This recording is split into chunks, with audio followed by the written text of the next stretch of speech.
Assalamualaikum warahmatullahi wabarakatuh.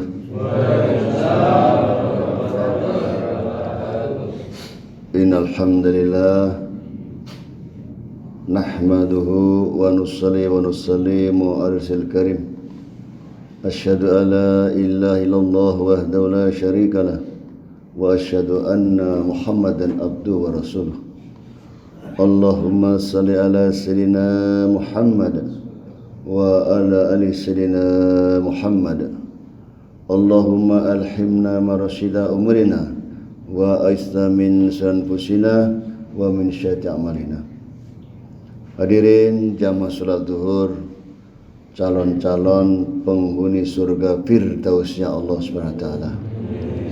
Lagi dan lagi kita bersyukur kepada Allah Subhanahu wa taala sebanyak manusia yang Allah hidupkan di Magetan ini, kulolan panjenengan dimudahkan oleh Allah SWT untuk menunaikan perintahnya, panggilannya, sholat duhur berjamaah.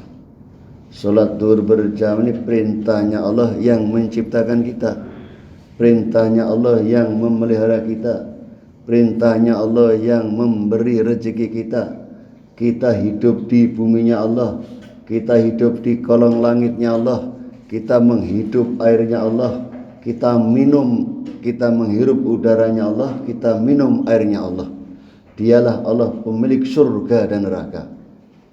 Ini semata-mata karena rahmat dan kasih sayang Allah kepada kita, sehingga kita dimudahkan melaksanakan perintahnya sholat duhur berjamaah. Salat duhur berjamaah ini perintahnya lah, sunahnya Nabi. Wa aqimus shalah wa tuzakah warka'u marukiin. Dirikanlah salat, bayalah zakat, rukuklah bersama orang-orang yang rukuk. Perintahnya Allah, sunahnya Nabi. Nabi wa sekalian yang sudah dijamin surga oleh Allah Subhanahu wa taala, makhluk terbaik, termulia ciptaan Allah Subhanahu wa taala, tidak pernah meninggalkan sholat berjamaah dengan sahabat sampai akhir hayatnya. Dalam keadaan sakit dipapa oleh sahabat Nabi, Pak, sudah dijamin surga, diampuni dosanya oleh Allah. Dalam keadaan sakit dipapa, kakinya tidak napak lagi, Pak. Tidak pernah meninggalkan sholat berjamaah dengan sahabat.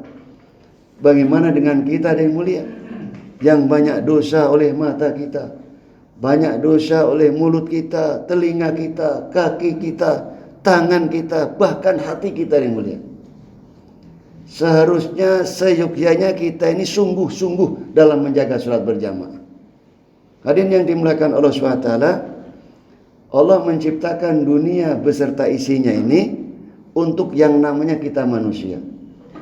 Allah ciptakan air untuk manusia, Allah ciptakan udara untuk manusia, Allah ciptakan berbagai macam jenis sayur mayur untuk namanya manusia, Allah ciptakan berbagai macam jenis ikan untuk manusia, dan Allah ciptakan berbagai macam buah-buahan untuk kita manusia. Lalu apa maksud tujuan Allah ciptakan kita manusia? Hari ini Bapak sekalian, kalau kalian penjenengan tidak paham atas maksud tujuan Allah ciptakan kita dunia, maka manusia akan berkhidmat kepada dunia yang sangat-sangat rendah nilai di sisi Allah SWT. Ada suatu kisah yang mulia. Ketika Nabi berjalan dengan sahabat, maka ditemukan sebuah kambing yang sudah menjadi bangkai. Maka ditawarkan kepada sahabat, sahabatku, maukah kalian membeli bangkai kambing ini? Maka apa kata sahabat? Ya Rasulullah, kambing ini sudah menjadi bangkai, bagaimana kalian membeli? Dikasih pun kami tidak mau. Maka kata Nabi, ya sahabatku, sesungguhnya dunia ini lebih buruk daripada bangkai kambing dari mulia. Maka dari mulia, ketika manusia sudah mentuhankan dunia, udah kupu dunia, dia akan lupa atas perkara akhirat, dia akan lupa atas perkara agama yang mulia. Maka dengan yang dimuliakan Allah SWT, apa maksud Tuhan Allah ciptakan kita? Wa ma khalaqtul jinna wal insya illa liya'budun. Tidak kuciptakan jin dan manusia, kata Allah, kecuali beribadah kepadaku, kata Allah. Jadi kita diantar di magetan Pak sekalian untuk ibadah kepada Allah Subhanahu wa taala. Apapun profesi kita yang mulia, kita jadi TNI, kita jadi polisi, kita jadi pedagang, kita jadi petani, maka bagaimana profesi kita ini adalah ibadah? Bagaimana caranya supaya profesi kita ini adalah ibadah? Sumbernya harus halal, caranya harus halal, kemudian tidak menghalang-halangi ketaatan kepada Allah Subhanahu wa taala, tidak menghalang-halangi atas perintah Allah Subhanahu wa taala. Ini baru kita paham semua kehidupan kita 1 kali 24 jam akan hidup dalam ibadah kepada Allah Subhanahu wa taala. Begitupun perkara sholat yang tadi kita kerjakan, Pak. Kalau hari ini kita tidak paham maksud tujuan sholat yang kita kerjakan, masalah. Kita sebagai TNI, kita sebagai polisi, tidak paham atas maksud tugas pokok kita jadi TNI. Tidak paham atas tugas pokok sebagai polisi, masalah.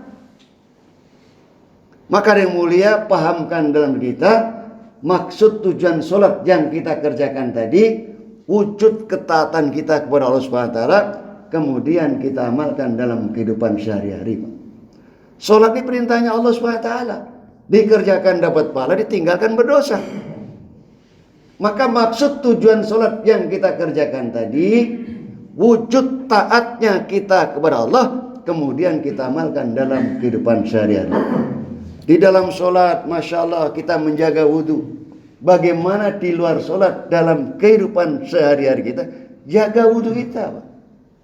Seorang sahabat Bilal yang mulia, sebab menjaga amal daripada wudhu, Bilal masih di dunia, Nabi sudah mengabarkan terompahnya sendalnya Bilal sudah terdengar menginjak-injak surganya Allah Subhanahu wa taala. Bilal ini zaman itu seorang budak, Pak. Tetapi karena taat pada Allah Subhanahu wa taala, Bilal masih di dunia, sendalnya sudah terdengar menginjak-injak surganya Allah Subhanahu wa taala.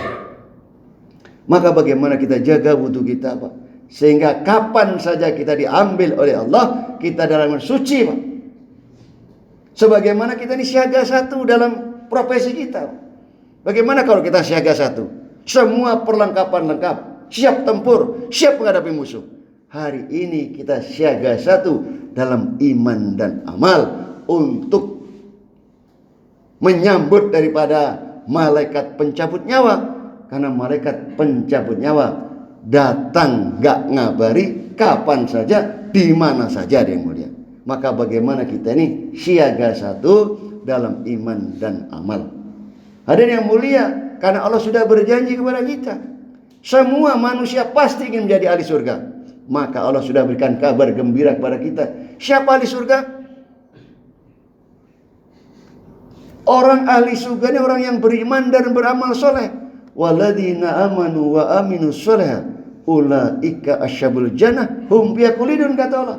Dan dialah orang-orang yang beriman, beramal soleh, penghuni surga selama-lamanya. Kemudian yang mulia, maksud tujuan sholat yang kita kerjakan tadi, kita amalkan dalam kehidupan sehari-hari. Di dalam sholat kita jaga pandangan, tunduk pandangan. Bagaimana pandangan kita tertuju di mana kita sujud. Maka dalam kehidupan sehari-hari sekalian, jaga pandangan kita, tundukkan pandangan kita. Kalau kita menjaga pandangan di luar sana sekalian, maka tidak ada lagi perzinahan, tidak ada lagi perselingkuhan. Kenapa hari terjadi di mana-mana perselingkuhan, perzinahan? Karena matanya tidak jaga yang mulia.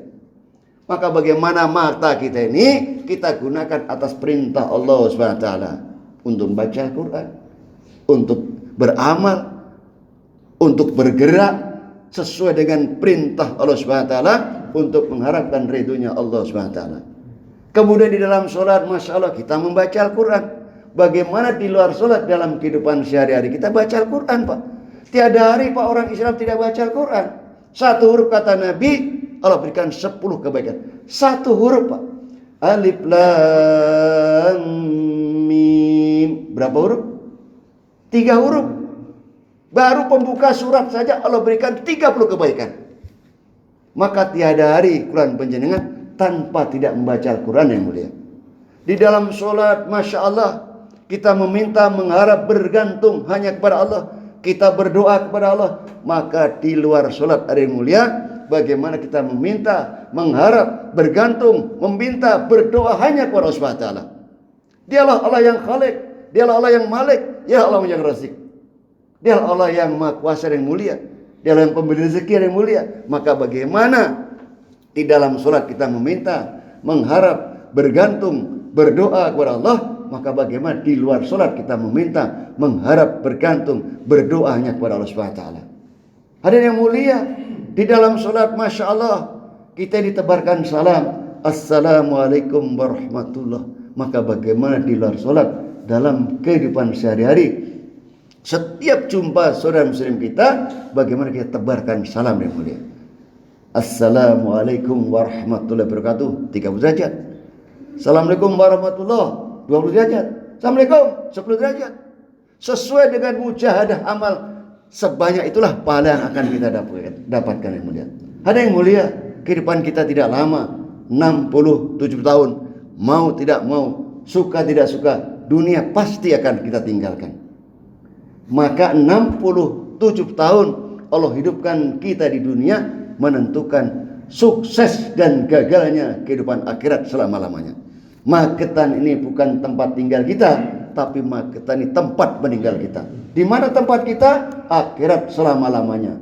Maka bagaimana ada yang mulia, jaga amal kita, terutama perkara solat. Sabda Nabi, as-salatu khairul wudu. Solat ini sebaik-baik amalan dari Allah untuk hambanya. Derajat tertinggi dalam amal solat. Selamat dan celakanya manusia tergantung solatnya. Sukses dan gagalnya manusia dunia akhirat tergantung solatnya. Maka bagaimana kita menjaga solat sehingga solat menjaga kita. Kata Nabi, barang siapa menjaga solatnya, solatnya akan jadi cahaya, pembela, penyelamat di hari kiamat. Dan barang siapa tidak menjaga solatnya, tidak ada cahaya, pembela, penyelamat di hari kiamat. Bahkan naudzubillah min zalik, Allah akan kumpulkan bersama Fir'aun, Qarun, Haman, Ubay bin Khalaf. 4 manusia ini menjadi ahli neraka selama-lamanya karena tidak taat pada Allah SWT. Hadirin yang dimuliakan Allah SWT, bagaimana menjaganya? Wudunya dijaga, Pak. Bagaimana sunnah fardu wudu kita pahami, sehingga wudu kita ini awal diterima di sholat kita. Lah wudu lah sholat, tidak ada wudu tidak sholat, Pak. Kalau wudu kita nggak benar, lah sholat. Kemudian sujudnya, rukuknya kita jaga, kemudian kusuknya kita jaga, kemudian tertibnya, Pak. Hari ini banyak orang meninggalkan tertib. Bagaimana tertib menjaga sholat? Tertib waktu di awal waktu, jangan lagi ditunda-tunda, Pak sekalian. Kalau komandan kita panggil, Pak, hei pulang, kamu ngadep saya jam 11. Kalau kita datang jam 12, marah nggak tidak? Kalau kita datang setengah 11, senang tidak dia? Senang, Pak. Begitupun Allah, Pak. Karena kata ulama beritahu kalau kita dipanggil Allah, Pak, hayya ala sholah, hayya ala falah, kita berada di masjid untuk melaksanakan perintah Allah salat berjamaah, maka Allah sangat senang, sangat gembira, sesenangnya, segembiranya keluarga yang jauh meninggalkan kita kembali ke rumah kita. Kalau kita punya anak, Pak, merantau keluar Jawa mungkin, ke Jakarta mungkin, ke Kalimantan, kemudian suatu saat kembali ke rumah kita, dia ngabari, Abi, insya Allah kami minggu sekeluarga pulang ke rumah. Senang gak kita? Senang, Pak. Rumah kita siapkan, kamar kita siapkan, makanan yang disenangi kita siapkan. Kenapa? Karena akan kehadiran anak dan cucu kita yang mulia. Begitulah Allah ketika kita ini dipanggil sudah di masjid, mempersiapkan salat berjamaah sebagaimana perintah Allah. Man alifal masjid alifal Allah, kata Nabi. Orang yang cinta sayang pada masjid, Allah akan cinta sayang kepadanya. Apa wujud kita sayang kepada masjid? Cinta pada masjid, ahli masjid, Pak. Bagaimana kita laki-laki ini menjadi di masjid, Pak? Karena laki-laki ini sholatnya berjamaah di masjid. Kecuali wanita, kata Nabi. Sebaik-baik wanita sholat di rumahnya, bahkan di kamarnya. Tapi laki-laki wajib hukumnya sholat berjamaah di masjid, kecuali uzur, sakit atau takut. Maka kalau kita ingin mendapatkan gelar laki-laki soleh, Pak, panglima, Pak, sholat berjamaah di masjid, setiap langkah gugur dosa, naikkan derajat, berikan pahala, sekalian. Orang yang sholat berjamaah 27 derajat. Bersama dengan amin-amin yang para malaikat. Dosa-dosa diampuni oleh Allah SWT. Kemudian menjaga yang kedua, tertib waktu dan waktu. Tertib tempat di mana azan dikumandangkan di masjid, tertib cara berjamaah. Seorang sahabat bertanya kepada Rasulullah, "Ya Rasulullah, amalan apa yang dicintai Allah?" Apa kata Nabi? Solat di awal waktu, solat tepat pada waktunya. Kalau Allah senang kita solat, kenapa harus kita tunda-tunda coba?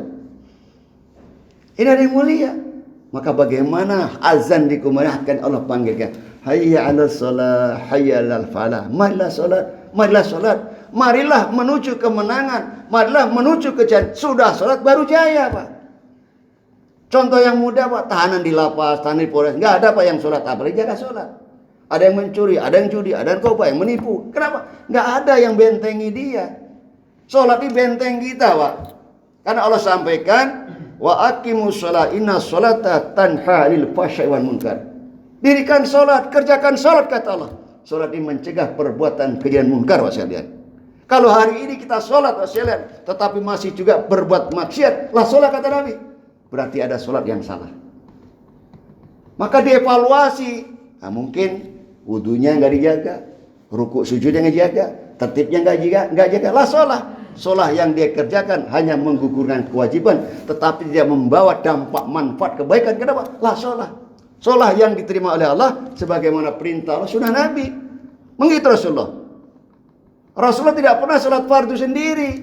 Nah, kalau kita sholat fardu sendiri kemudian tanpa uzur, kita ikut siapa?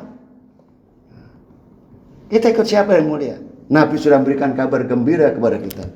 Man tamassaka bisunnati inda fasyati umati falau ajru mi'ati syahid, kata Nabi. Barang siapa menghidupkan sunnahku di kala rusaknya umatku, baginya pahala 100 orang mati syahid. Satu orang mati syahid. Nabi berikan kabar gembira lagi. Man ahya sunnati faqad abani wa man abani kana ma fil jannah, kata Nabi. Barang siapa menghidupkan sunnahku, bukti cinta padaku, kata Nabi, dan barang siapa cinta padaku akan bersamaku dalam surga. Maka dari mulia, saya mengajak di sana penjelasan semua, monggo salat dijogokan di tenanan. Salat yang akan membela kita mati-mati ada Allah. Karena salat ini miftahul jannah, kuncinya surga. Ibarat kepala dalam badan kita ini salat.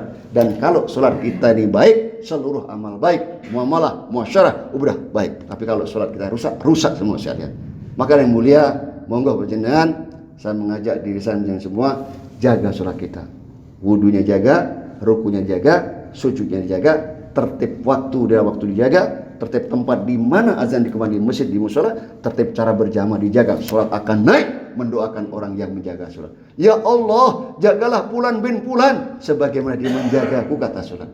Sehingga subhanallah, kalau kita menjaga salat, Allah akan berikan kehidupan, kemuliaan, kesuksesan, kejayaan di dunia, diselamatkan di kubur, melewati sirat cepat kilat, masuk surga tanpa hisab, tidak ditanya-tanya lagi. Mudah-mudahan hari ini kita duduk di taman-taman surganya Allah Subhanahu wa taala, nanti kita didudukkan di surganya Allah Subhanahu wa taala. Lebih dan kurang saya maaf, mudah-mudahan nasihat singkat ini bermanfaat bagi saya khususnya dan kalian semua. Sekali lagi monggo kelan panjenengan sek tenanan le menjaga salat. Nabi sudah memberikan nasihat kepada kita. Ittaqullah hafiz shalah. Ittaqullah hafiz shalah. Ittaqullah hafiz shalah, kata Nabi. Takutlah kepada Allah dalam hal salat. Takutlah kepada Allah dalam hal salat. Takutlah kepada Allah dalam hal salat. Jadi yang dikhawatirkan Nabi betul, Pak, umat akhir zaman, Pak. Berapa banyak orang tinggalkan salat. Hari ini Allah sudah panggil orang sibuk di toko, orang sibuk di pasar, orang sibuk di jalan. Ini yang terjadi, Pak. Jadi apa yang dirisaukan oleh Nabi ketika itu terjadi. Sekarang ini orang bermain-main atas perkara sholat. Maka dosengan, sekali lagi jangan coba-coba bermain-main atas perkara sholat. Selamat dan suksesnya kita tergantung sejauh mana kita menjaga sholat.